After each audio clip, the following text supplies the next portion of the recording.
오늘 2023년 2월 12일이죠. 그래서 오늘 신명기 성경 29번째입니다. 1절로 26절 말씀인데요. 오늘 말씀의 제목은 내 모습 이대로라는 제목입니다. 신명기 26장은 하나님 말씀을 지켜야 한다는 것을 강조했다면 신명기 27장은 구체적으로 지키는 그 방법이 뭐냐는 것을 설명해 주는 말씀으로 이렇게 이해를 하면 좋겠어요. 자, 그러면 우리들이 어떻게 하면은 하나님 말씀을 잘 지키겠느냐 한다면은 오늘은 우리 이런 식으로 여러분 한번 생각을 하세요. 말씀도 있어야지만 자기 감정을 활용할 줄 알아는 거. 감정.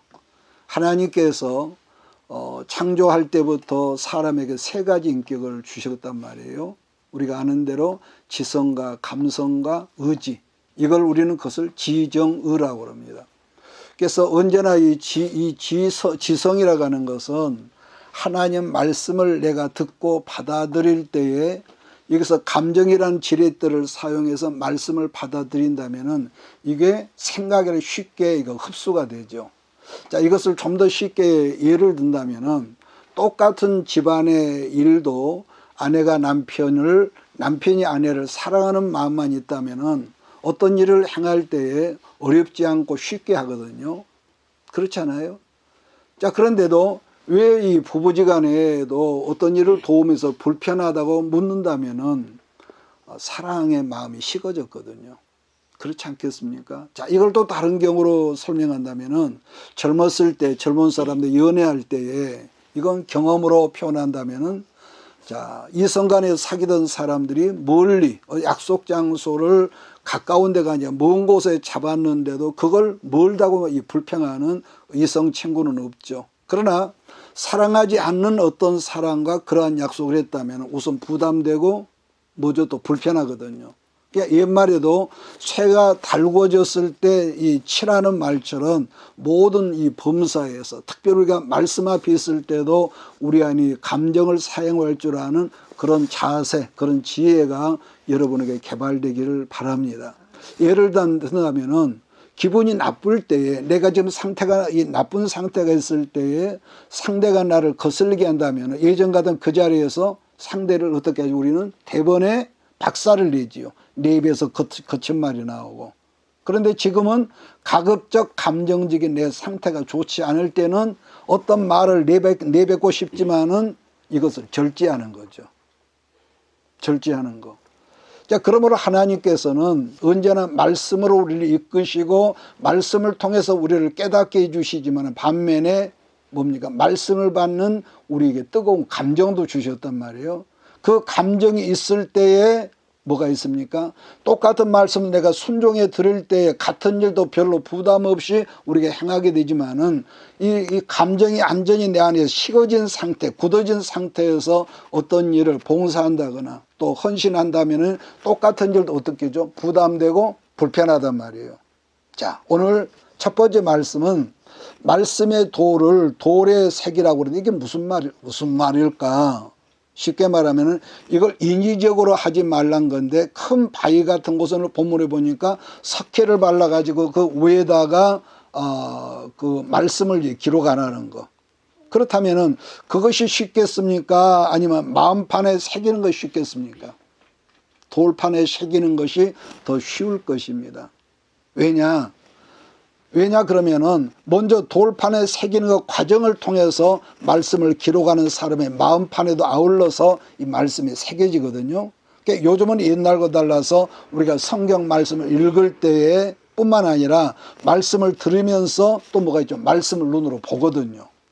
자, 그런 행위가 갑자기 나의 어떤 면에 큰 변화를 주는 것은 아니지만은 반복적으로 성경을 계속 읽고 듣고 눈으로 보고 그러다 보면은 어느 순간부터 하나님 말씀이 우리 마음판에 새겨지거든요. 그 말씀이 본문 2절 3절인데 그런 물리적인 행동을 통해서 우리 마음판에도 말씀이 새겨지기 때문에 이렇게 하나님은 그런 말씀을 하셨을 거라는 거. 본문 말씀 5절을 보면은 철로 된 연장을 이 바위에다 대지 말라 그러니까 6절은 또 뭐죠? 다듬지 않은 돌 위에 석회를 발라 말씀을 기록하라고 그랬습니다.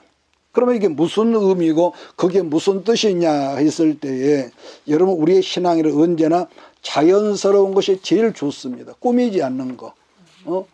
순수함이 아니 근데 사람의 순수함이 아니라 사람에게 다른 사람이 나타내 보이려고 어떤 조미료를 팍팍 친다든지 또 인간적인 자기 생각으로 그걸 재단을 하게 되면은요 그 의도가 아무리 목적인 어떤 거에 순수하다 할지라도 그걸 결국은 순수함이 없어지거든요. 그렇기 때문에 여러분 말씀을 듣다가 말씀을 읽다가 해석되지 않는 어떤 그런 부분이 있다면은요 그냥 넘어가고 그대로 넘어가 버리세요. 그러나 어느 순간에 같은 뜻이지만 여러분과 내 신앙이 성장하다 보면은 뭐가 있냐? 성장하면은 내 안에서부터 예전에 도무지 그 말을 들어도 내가 해석이 되지 않던 것들이지만은 어느 순간에 내 안에서 해석이 돼, 이것이 그것이었구나 하면서 내 안에서 말씀이 조화를 이루는 것을 여러분 아마 느낄 거예요. 자, 그걸 본문에서는 뭐라고 그럽니까? 다듬지 않은 돌이라고 표현을 했다는 것인데 그냥 놔둬라. 자, 그래서 그런지 사도 바울 선생이 고린도전서 2장에서 이런 말씀을 하거든요. 2장 4절에 내 말과 내 전도함이 설득력 있는 지혜의 말로 하지 아니하고 다만 성령의 나타나신 능력으로 하여 너희 믿음의 사람의 지혜에 있지 아니하고 다만 하나님의 능력에 있게 하려 하노라. 본문에서 설득력 있는 지혜의 말이라고 하는 것은 사람의 생각으로 다듬어진 깨끗한 이론과 논리를 의미하겠지만은 그게 여러분요 별로 좋지는 않습니다. 그러니까 어떤 사람 말도 아주 말을 다듬어서 얼마나 말을 잘하는지 근데 실제로 그것이 영양분이 없고 듣기는 좋은데 자 그런데 또 이게 있습니다. 그 사람의 말은 만나면 좀 투박하고 요즘식으로 표현하면은 그 말하는 거 좀 시골스럽지만 보이긴 하지만은 그 말 속에 성령의 나타나는 능력으로 하여 너희 믿음이 사람의 지혜에 있지 아니고 하나님의 능력이 있다는 이 사도 바울의 말씀으로 이렇게 이어지게 하는 또 말을 그렇게 하는 분이 있거든요. 그러니까 설교자의 한 사람으로 자 저는 가끔 내가 했던 말을 유튜브를 통해 또 내가 듣습니다. 문제는 어떨 때는 논리적으로는 좀 걸맞지 않고 말씀이 너무 시골스럽다는 느낌을 나 스스로 받을 때가 있고 저것은 저렇게 안 해야 하는데 자 그런데 나중에 보면은 그 말씀으로 은혜를 받았다는 간증을 들을 때가 가끔 있거든요. 요즘도 계속되고 있다는데 그 미국의 예일 대학인가요? 예일 대학은 지난 19세기 때부터 설교학 특강이 있습니다. 우리나라도 학교에 따라 그런 게 있지만 학생들이 그 대학에서는 지금까지 180년 동안 변하지 않은 게 하나가 있는데 이 모든 신학생들에게 설교학 주제가 바뀌지를 않는 것인데 이게 뭐냐면은 설교자의 인격이라는 거죠. 말씀을 전하는 사람 인격. 무슨 말이냐면은 꾸미지 않고 인위적으로 다듬지 않은 그 사람 인격으로 말씀을 전하러 간다는 거. 조미로 팍팍 치고 뭐 그런 게 아니라 그래서 여러분은 언제나 가짜는요 너무너무 잘 다듬죠. 다듬고 포장하고 그러나 진짜는요 언제 보더라도 다듬어진 것이기 때문에 좀 촌스럽고 시골스럽지만은 그러나 한 가지 변함 없는 것은 그 다듬지 않은 가운데 하나님의 능력이 드러난다는 거죠. 두 번째 말씀은 하나님 말씀을 드릴 때에 지나친 엄숙함은 좋지 않습니다. 너무 뭐 바늘 떨어진 소리도 들을 좀 엄숙한 거. 엄숙은 해야죠. 그러므로 예배는요. 오늘 본문에 뭐라고 그러냐. 즐거움으로 할 줄 아는 예배가 되라. 제사가 되라. 이 7절을 제가 읽을까요? 또 화목제를 드리고 거기에서 먹으며 네 하나님 여호와 앞에서 뭐라고 합니까? 즐거워하라는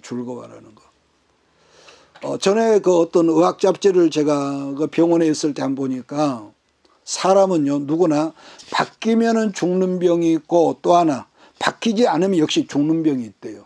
처음에는 좀 의아하죠. 옛날에는 이 사람들이 영양가 있는 음식을 먹지 못해서 사람들이 일찍 죽었습니다.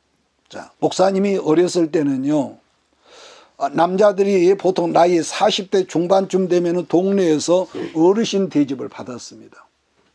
그만큼 사람들이 수명이 짧았어요. 그런데 지금은 영양가 있는 음식을 너무 많이 먹어서인지 우리가 흔히 아는데 혈관 질환이라든지 고혈압, 당뇨 이게 엄청나거든요.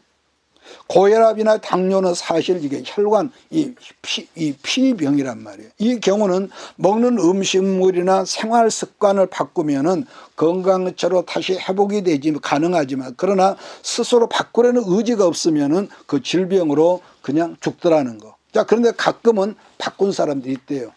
어떤 사람이냐? 그러면은 가족 공동체가 같이 협력할 때에 그게 가능하다. 사실 예배나 선교 활동 경우도 같은 경우도요. 목사가 그 교회 목사가 아무리 유능하고 똑똑하고 탁월하다 할지라도 혼자서는 그걸 달 수가 없거든요. 그래서 같이 더불어서 마음과 정성을 들여서 예배를 드리라는 거. 자, 우리들이 늘 드리는 예배의 이 3대 주제라면은 첫째 뭐가 있습니까? 예배 생활이 있고 기도 생활이 있고 세 번째 우리가 선교 생활이 있죠. 선교하는 거.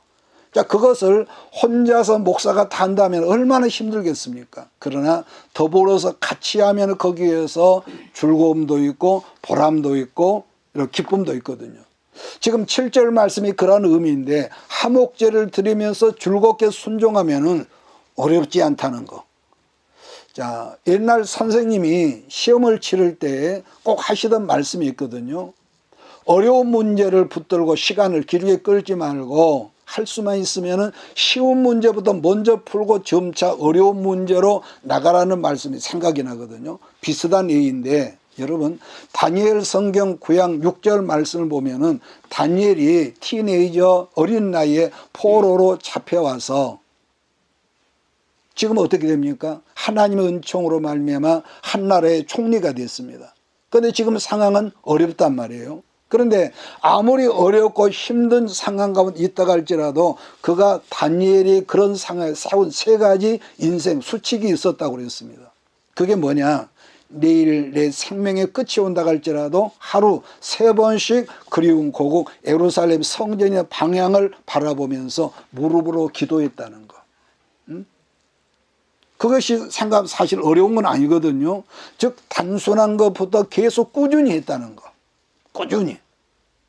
자, 그러한 것을 작게 본다면은 사람들은 뭐 그것이 대단하냐 이렇게 말할 수도 있거든요. 그러나요, 계속 쉼 없이 꾸준히 된다면은 그것은 굉장히 무서운 어떤 뭐랄까 파워가 되는 거죠.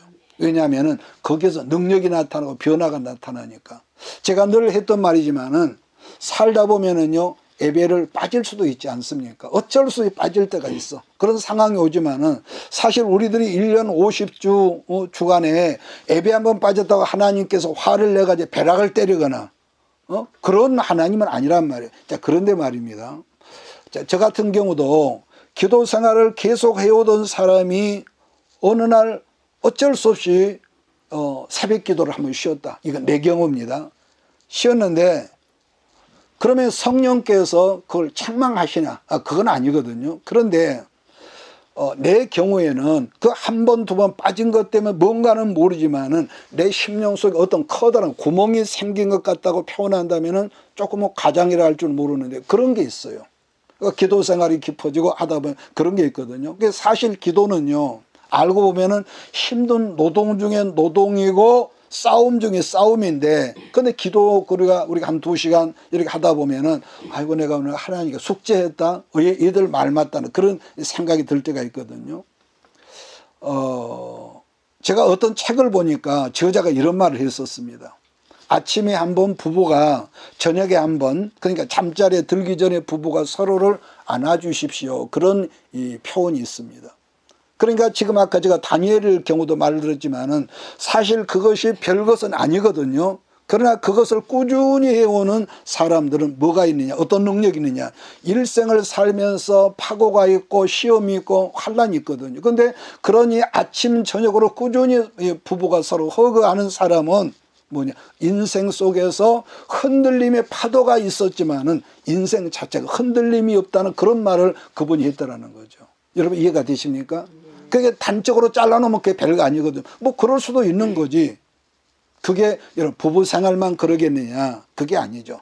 뭐든지 꾸준히 우리가 한다는 것은요, 예배 생활이나 기도 생활이나 마찬가지. 이걸 하나씩 하나씩 띄워놓고 보면은 별것 아닌 것처럼 보이겠지만은, 그러나 계속 꾸준히 예배 생활하는 사람들은요, 기도 생활하는 사람들은 그런 사람이라고 어려운 시험이 없냔 말이에요, 생활 속에. 그런데 꾸준히 그렇게 하다 보면은 힘들고 거친 세상을 만나지만은 아까 말한 대로 인생 자체 흔들림이 없이 꾸준히 나가더라는 것이죠. 자, 세 번째로는 온정인 따스함을 말하거든요. 자, 지금 이 말씀은 자, 우리가 성경을 보면은 오늘 본문에 보니까 6개 지파를 나누어서 2지파로 양쪽으로 지금 나누어, 한쪽은 에발산, 한쪽은 어디죠? 그리심 산에 이렇게 두었는데, 우리가 아는 대로 에발산은 무슨 산이라고 그랬습니까? 하나님의 저주를 선포하는 산이지만은 반면에 그리심산은 축복을 상징하는 산이란 말이에요. 양쪽으로 지금 6지파 대표자를 세워놓고 지금 말씀 앞에 아멘으로 화답을 하게 하는 거죠. 물론 이 말씀은 신명기 27장이나 또 28장에서도 축복과 저주의 말씀이 계속 이어서 지금 나오는 말씀이거든요. 그러니까 지금 하나님께서 이스라엘 백성에 원하시는 것은 말씀을 듣는 그들에게 뭘 요구하시느냐? 의지적인 결단을 요구하시는 거죠. 이게 없으면 우리는 늘 듣기는 잘 들어도 흔들리거든요. 여러분, 인위적이라는 결단은요, 아까 제가 이 조미료를 예를 들었습니다마는, 인위적인 결단이라고 하는 것은 사람을 차리차게 만드는 것이 아니라 하나님 말씀을 따뜻한 마음으로 살게 하는 결단을 요구하시는 이런 그런 의미의 말씀이거든요. 은연 하나님 말씀의 핵심은요, 네 곁에 가난한 자가 없게 하고, 두 번째 뭡니까? 억울한 자가 없게 하라. 이게 그런데 그러한 마음으로 살려면은 내 마음의 온도가 식어버리면, 심령의 온도가 은혜가 식어버리면 이건 불가능하기 때문에 너 스스로 말씀을 들을 때에 네가 의지적으로 결단을 해라. 결단을 촉구하는 이제 그런 의미거든요. 자, 다른 한 해를 찾아서 16절 말씀 보면은 부모를 경홀히 여기는 자는 저주를 받을 것이라 말씀을 했을 때에, 여기서 아까 아멘하라고 했다고 그랬습니다. 또 이웃의 밭이나 논의 지게표, 꼭 경계석인데 그걸 욕심으로 침범하면은 뭐라고 하죠? 네가 저주를 받아. 그랬을 때 아멘 했다는 거. 자, 그럼 여기서 18절로 19절 말씀을 우리 한번, 지금 같은 의미의 말씀이니까 같이 읽어 나가겠습니다. 시작. 맹인에게 길을 잃게 하는 자는 저주를 받을 것이라 할 것이요, 모든 백성은 아멘 할지니라. 객이나 과나 가부의 송사를 억울하게 하는 자는 저주를 받을 것이라 할 것이요, 모든 백성은 아멘 할지니라. 이 말씀을 좀 쉽게 해석한다면 나보다 힘이 없는 사람들을 업수히 여기거나 골탕 먹이지 말라는 말이죠. 지금 우리나라 국회에서도요, 국회의원 의석 숫자로 힘이 작은 여권과 정부를 자꾸 골탕을 먹이려는 것을 우리가 뉴스나 신문에서 보지 않습니까? 지금 또 러시아나 우크라이나를 침범해서 러시아가 많은 사람을 죽였습니다. 이유 불문하고요, 우리가 다른 사람을 억울하게 하면은 하나님께서 저주를 받게 하셔서 그 말씀이 그대로 임하게 될 것입니다. 그래서 우리는 절대로 우리가 몰랐을 때는 모르지만은 다른 사람을 억울하게 하지 마라. 서울의 어떤 교회는 제가 듣지 않으니까 아주 그 교회에서 고급진 그 리무진 버스가 그게 아마 2억 가까이 된대요. 아주 엄청나게 그렇게 비싼 리무진 대형 버스를 가지고 다니면서 약한 교회 그런 골목을 다니면서 교인들을 그물로 고기 잡는 것처럼 태워간다는 그런 이 말을 어떤 분이 하더라고요. 하나님께서 교인들 도둑질하는 걸 기뻐하시겠냐면, 우리 교회 부흥됐다고요. 새로운 신고 같습니다. 박수로 환영합시다. 아마 심는 대로 아마 그 목사님 거두게 할 줄 나는 믿습니다. 왜 우리 하나님께서 유대인들을 책망하신 줄 아십니까? 사마리아 사람들을 율법이라는, 종교라는 이름으로 개나 돼지처럼 멸시하고 무시하면서 우리는 굉장히 탁월한 민족이라는 그런 여러 우월감 속에 살았거든요. 왜 하나님께서 요나 선지를 책망했냐? 아수르는 이스라엘의 원수라면서 하나님께서 명하신 복음 전하는 것을 요나가 거부했지 않습니까? 한마디로 예수 믿는 크리스찬들이 그러한 옹졸한 가운데 들어간다면 그런 사람이 구원의 은혜를 입은 사람이라고 할 수가 있겠냐 말이에요. 솔직히 개인적으로 제 입장에서 우리 박소영이라는 사람이 때로는 굉장히 서운하고 괘씸하죠. 그러나 그건 내 입장이고 내 입장에서 그러나 그를 보면 그렇지만은 그러나 그의 입장에서 나를 보고 내가 생각을 내가 다듬죠. 왜냐하면은 그래야만 어떤 미운 생각, 섭한 생각이 내 안에 스며들지 않기 때문이에요. 그러려면은 내 마음의 온도가 식어지지 않으려는 아까 뭡니까? 의지적인 결단이 있어야 해요. 사람은 여러분 감정이 있단 말이에요. 응? 지정의. 그러니까 그의 입장에서 나를 볼 때에 이해가 되고 용납이 돼. 그런데 그렇게 되기 위해서는 내가 뭐가 있냐. 작은 거지만은 결단한 의지적인 결단이 있어야겠다라는 거. 사실 이기적인 생각은요. 여러분에게도 있고 내게도 있고 다 있습니다. 다 있는 거지만 그러나 이기적인 것은요. 에고가 강한 사람이고 에고가 강한 사람은 영적으로 볼 때는 암세포가 많은 사람 이렇게 우리가 표현할 수 있을 것입니다. 그런데 우리들이 의학적 지식이 짧아서 없을지라도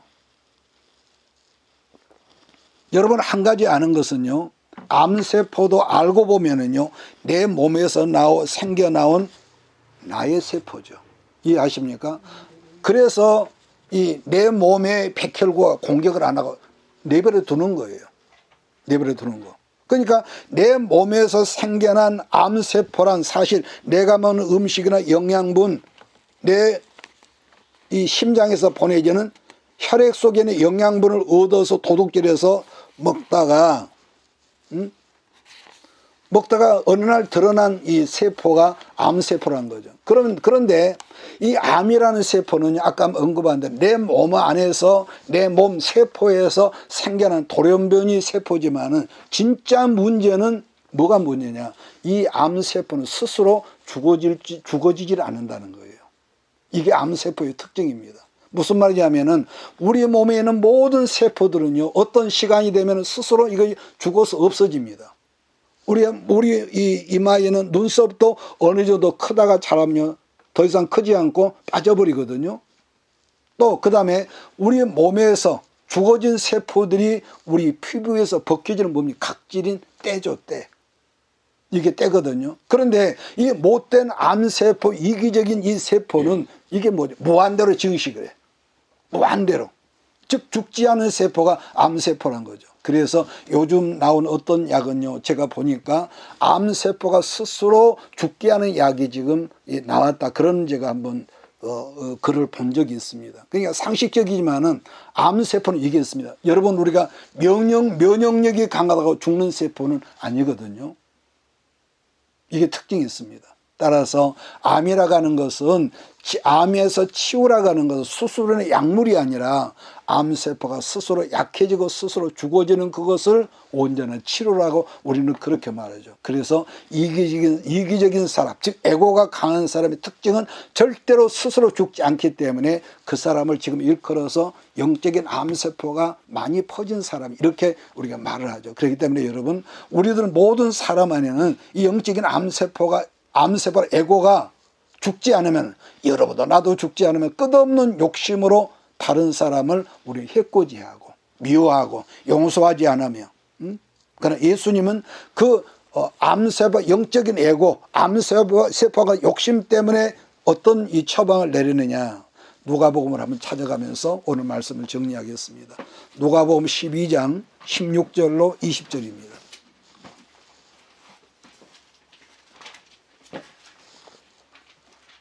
누가복음 12장 16절로 20절 찾았으면 우리 한 목소리로 같이 읽겠습니다. 누가복음 12장 16절로 20절 또 비유로 그들에게 말하여 이르시되 한 부자가 그 밭에 소출이 풍성하며 심중에 생각하여 이르되 내가 곡식 쌓아둘 곳이 없으니 어찌할까 하고 또 이르되 내가 이렇게 하리라 내 곡간을 얼고 더 크게 짓고 내 모든 곡식과 물건을 거기 쌓아두리라 또 내가 내 영혼에게 이르되 영혼아 여러에 쓸 물건을 많이 쌓아두었으니 평안히 쉬고 먹고 마시고 즐거워하자 하리라 하되 하나님은 이르시되 어리석은 자여 오늘 밤에 내 영혼을 도로 찾으리니 그러면 내 준비한 것이 네 것이 되겠느냐 하셨으니. 여러분 그러지 않아요? 어떤 사람이 여러분과 내가 온 세상의 모든 은근 보물을 다 차지했다 할지라도 결국은 우리는 어느 날요 세포가 그 사명을 다하면은 죽어져 먼지 이 티끌이 되는 것처럼 어느 날 없어지거든요. 그런데도 이 에고가 강한 사람들은 마치 계시록 6장 2절인가요? 거기 보면은 이런 말씀이 있거든요. 이기고 또 이기려 하더라. 이런 기가 막힌 구절이 있습니다. 그러한 사람들이 우리 몸에 육체적인 암세포가 있는 것처럼 영적인 암세포가 가득하게 퍼진 사람이라는 게 설명인 거죠. 그런 점에서 때로는 인간적으로 여러분 제가 보면은 인간적으로 여러분의 우리 식구들이 형편 뻔히 알고 있는 나이지만은 성경공부를 해야 한다고 계속 강조하고 요구하는 것은 인간적으로 미안한 생각이 들 때가 있습니다. 솔직한 얘기입니다. 그런데 사실 우리가 누군가를 계속 섬긴다는 거, 그를 돕는다는 것은요 어느 날 갑자기 재물이 생겼다고 해서 할 수 있는 건 아니거든요. 한 번은 하겠지. 근데 선교라고 하는 것은 한 교회나 개인이나 재물이 많아질 때, 우리 교회가 부흥됐을 때 그게 아니라 교회가 약할 때나 여러분이 부할 때나 가난할 때나 꾸준히 강물처럼 흘러내보낼 수 있는 그것을 우리는 거룩한 습관이라고 그러는데, 그 습관이 평소에 꾸준하게 훈련되지 않으면은요 사실 우리가 꾸준하게 남을 섬기고 돕는다는 것은 말처럼 쉽지가 않고 불가능합니다. 그렇잖아요. 그래서 계속적으로 우리를 하나님 훈련하시는 거. 그래서 생각해보면 우리는 모든 것이 관계 속에서 이루어진단 말이에요. 관계라고 하는 건 쉽게 말해서 교제인데, 이 관계란 교제를 나눌 때에 여러분 생각해 보세요. 똑똑하고 머리가 좋은 사람들이 좋을까요? 아니면은 여러분 어쩔까요? 그런 사람들은 대화를 할 때에 자기의 옳은 말만 하고 내 말을 들어주지 않는 그런 똑똑한 분들이 있습니다. 그분들이 말을 정말로 맞아. 틀린 건 아니거든요. 자, 그러면서 내 잘못된 어떤 것들을 늘 만날 때마다 지적해주고 말해주려는 그런 분들이 있습니다. 물론 처음에는 그런 것이 참 고맙기도 하고 그러지만은 그 가르침의 이 말을 계속 듣다 보면은 내 속에서 뭐가 나올까요? 너나 잘하세요. 너나 잘하세요.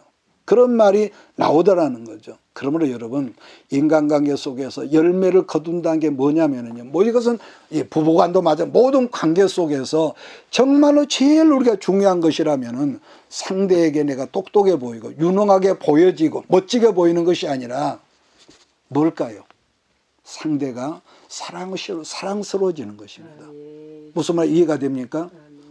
물론 우리가 다른 사람 앞에서 바보 멍충이 거지처럼 보이는 것도 문제겠지만은, 그러나 가장 중요한 거, 내가 똑똑하고 보이고 탁월하고 아주 유식하게 그런 것도 중요하겠지만은 정말로 중요한 것은 상대가 사랑스러워지는 그런 이 모습. 그러다 보니까 어딜 가든지 묻습니까? 그런 사람은 아는 채 나서지 않고 조금 표현상 좀 모자란 것처럼 뒤에 서서 늘 들어주는 자세.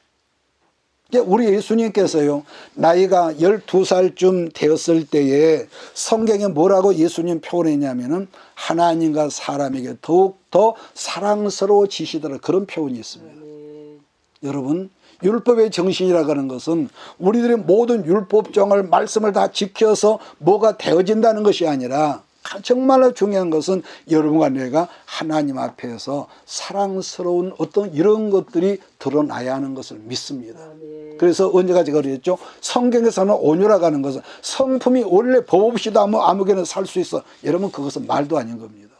사람은 다 죄성이 있는데 성경에서 말을 쓰면 온유라고 하는 것은 길들여지는 거, 훈련되는 거, 조련 사이에서 다듬어지는 거. 그러니까 여러분 우리는 겉으로는 야생마 같은 그런 게 있다. 고집대로 살고 뭐 그런 게 있잖아요. 뻐기면서 살고. 그런데 하나님께서 그런 우리를 고쳐주기 위해서 낮추시고 쪼들리게 하시고 병들게 하시고 손해보게 하고 그렇게 해서 어려서부터 그렇게 우리가 훈련되게 한다는 거. 그러므로 여러분, 근데 우리는 사람들 앞에서 아는 체하고 똑똑하게 처신하는 거 어려서부터 지금은 교육이 그렇잖아요. 모든 교육의 시스템이 남보다 잘 되고 돈 잘 벌고 똑똑하고 말 잘하고 이런 거.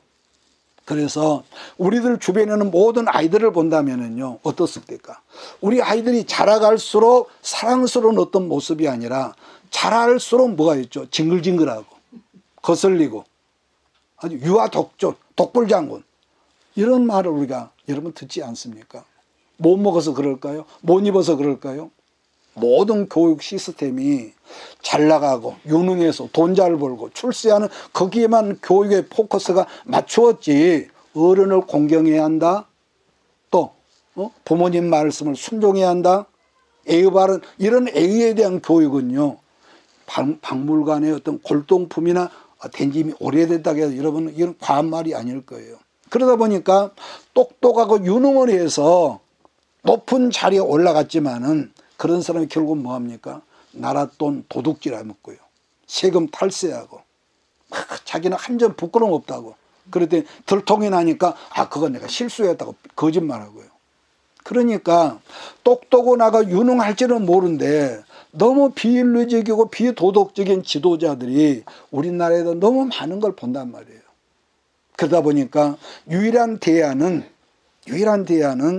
지난번에 덴마크에 그 나라가 망해져 있을 때 고른투베라는 한 사람의 목사가 성령으로 살고 말씀으로 살고 기도로 살 때에 온 세상에 술 주정병이었는데 어느 날 술이 머리끝까지 된 이 술주정병이 달가스 대령이 그 조그만 이 개척교회에 찾아와서 말씀을 듣다가 성령께서 그를 잡아버렸어. 그래서 한 사람 달가스가 여러분 오늘날의 기름진 옥토를 만드는 여러분 덴마크를 만드는 원동력이었죠.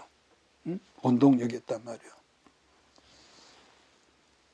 그래서 교회가 그래서 우리가 성령 받을 이유가 있고 그래서 기도해야 할 이유가 있고 그래서 우리가 성경을 바로 가르치고 바로 우리가 배우는 게 있어야 하고요. 그러므로 여러분 말씀과 기도로 사람을 길러낸 것 말고는요 앞으로는 어떤 대안도 없기 때문에 우리 지도자들이 조금 더 한 발 앞선 지도자들이 말씀과 기도 생활에 참여하고 성령의 기름 부으심을 여러분 사모해야 한다는 그래야만 지도자부터 온자는 소금이 되어지기 때문에 이 말씀이 여러분 깨달아지셨으면 좋겠습니다. 내가 어떤 외국에서 유명한 학위를 받고 이건 중요한 거 아니거든요. 정말로 중요한 것은 우리가 성령의 기름 부음입니다. 물론 교회 안에서도 헌금 생활이나 예배 생활, 선교하는 생활 등등 모범적인 사람들이 분명히 있습니다. 그런데 아쉬운 것은 그분과 가까이 지내다 보면은 뭐가 있냐? 정이 뚝뚝 떨어지는 그런 분도 있거든요. 다 그런 건 아니겠죠. 그러면은 그 사람이 모든 것이 모범적이라 했는데도 왜 그런 현상이 나타나겠느냐. 그렇지 않겠습니까? 그렇게 그냥 이 교회에서 알려진 건 굉장히 모범적이고 교회 어른이고 그런데 가까이 다가보니까 아이고 인간적인 냄새가 너무 많이 나고 그럼 우리가 실망하지 않습니까? 왜 그러겠느냐 그랬을 때 모든 헌신과 충성을 그분이 지금까지 우리 교회에서 했지만은 하나님 앞에서 하지 않고 누구 앞에 했다는 거예요? 사람 앞에서 하다 보니까 그런 현상들이 가까이서 다가와요. 우리가 연애할 때는 어떻습니까? 남녀 간에 가급적 내 멋진 것을 상대에게 보여주려고 그랬죠?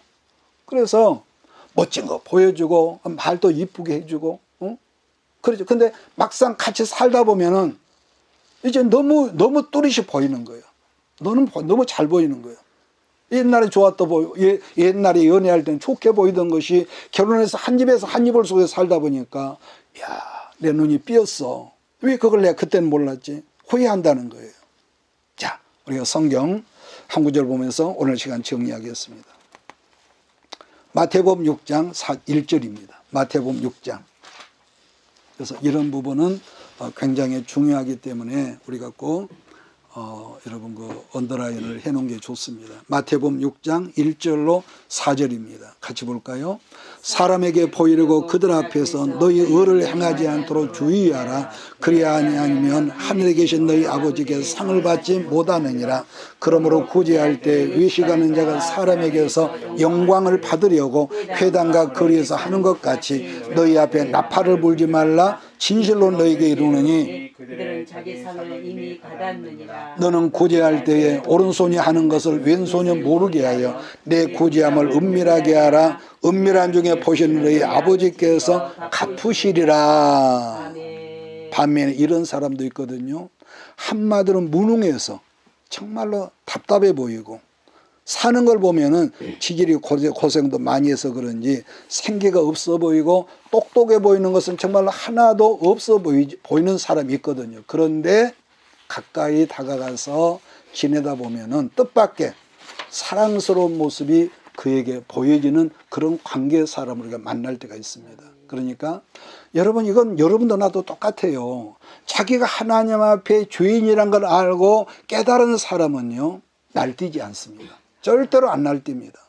우리 자녀들의 경우라도 잘못해서 저 꼬마들이 잘못해서 부모에게 야단맞고 매를 맞았을지라도 엄마 내가 잘못했노라고 고백하면은 매를 때리고 꾸중을 했을지라도 엄마가 사랑스럽게 보여지지 않겠어요?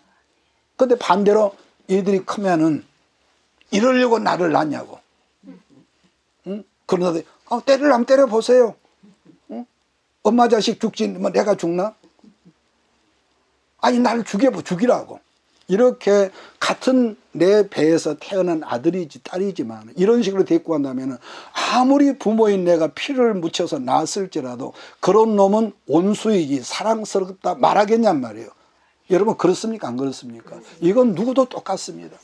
오늘 여러분과 내가 하나님 앞에 사랑스러운 모습으로 회복되는 그러한 새로운 목표가 여러분에 있어지기를 주의로 축복합니다. 그래서 사랑이라는 인위적인 모양으로 하는 척 아는 척 그런 것 여러분 아니거든요. 어린 아이들이 부모에게 잘 보이려고 요즘 뭐 그런 경우도 있는가 모르지만은 아이들이 엄마 아빠에게 잘 보이는 마스카라 립스틱 바르고 나오는 그런 경우는 없거든요. 언제나 아이들은 있는 모습 그대로 꾸밈이 없으니까 사랑스럽고 여러분 그런 거예요. 그런 점에서 여러분 종교의 특징이 뭐냐 한다면 한마디로 말하면 종교는요 늘 자기를 감추는 거예요. 종교는. 그렇다면 참된 신앙이란 뭘까 한다면 언제나 내 모습이 대로 자기를 드러낸다는 거죠. 아이라도 자기를 감추고 거짓말하고 포장할 때에 지금 뭐라 영악스럽다고 위선이라고 말하지 그런 아이를 보고 사랑스럽다고 말하는 그런 사람은 없거든요. 예수님은 그래 제자들에게 당부하기를 너희가 이 어린아이 같지 않으면 결단코 뭐라고 하죠? 천국에 못 가, 못 들어와. 무서운 말을 했죠. 아이는 아까 말한 대로 나를 포장하지 않고 자기를 감추지 않고 그대로거든요. 신명기 17장을 말씀을 이 해석한다면 그게 바로 뭐라 다듬지 않은 돌이라는 거죠. 순수신앙이라고 하는 것은 언제나 하나님 말씀 앞에 벌거벗은 모습으로 서 있는 것. 그렇게 나갈 때에 하나님의 능력이 여러분과 나에게서 어느 날 나타나는 것이고 더불어 그러한 사람들 하여금 교회의 공동체가 점점점 건강해지는 이런 역사가 나타남을 믿습니다. 창세기 26장은 이삭의 우물장이라고 말하거든요. 이삭이 옮겨가는 곳마다 이방 민족이 블레셋 사람이 시비하고 파놓은 우물을 빼앗고 그럴 때에 이삭이 멍청하게 빼앗기고 양보하고 쫓겨가는 모습이 그들 눈에 얼마나 바보같이 보였을까요? 그런데 말입니다. 그런 못난 이삭을 하나님은 그가 가는 곳마다 생수인 샘물이 터지게 했다고 성경은 그렇게 말하거든요. 같은 뜻 같은 의미겠지만은 다윗이 어느 날 강야 훈련이 다 끝나고 왕이 되었을 때 왕이 전쟁을 하고 왔을 때 성경은 뭐라고 표현합니까? 다윗이 가는 곳마다 여호와 하나님이 다윗을 이기게 하셨더라고 성경은 그렇게 말씀하죠. 오늘날은 하나님께서 다윗이 가는 곳마다 승리하고 이기게 하셨다는 그 말씀이 오늘 여러분에게 이 말씀이 동일하게 적용되기를 예수 이름으로 축복합니다. 그런 점에서 역대하 16장 9절 말씀을 여러분 마음에 담으시기를 바랍니다. 제가 읽어드리고 오늘 말씀 끝내겠습니다. 역대하 16장 9절 여호와의 눈은 온 땅을 두루 감찰하사 전심으로 자기에게 향하는 자들을 위하여 능력을 베푸시나니. 아멘. 어린아이는 전심으로 그 부모를 의뢰하듯이 우리 하나님도 온 마음으로 하나님을 의뢰할 때에 하나님께 당신의 능력을 베푸신다는 이 말씀이 곧 하나님 앞에 사랑스러워지는 그런 사람일 것을 나는 믿습니다. 기도하겠습니다. 이것이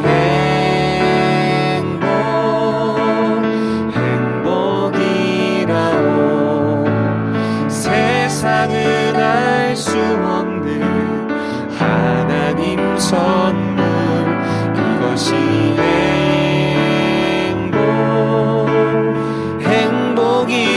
행복이라오. 하나님의 자녀로 살아가는 것. 이것이 행복이라오. 이것이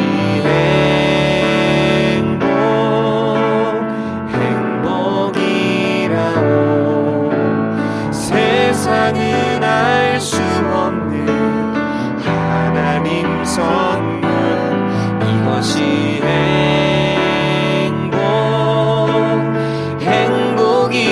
행복이라오. 하나님의 자녀로 살아가는 것. 이것이 행복이라오.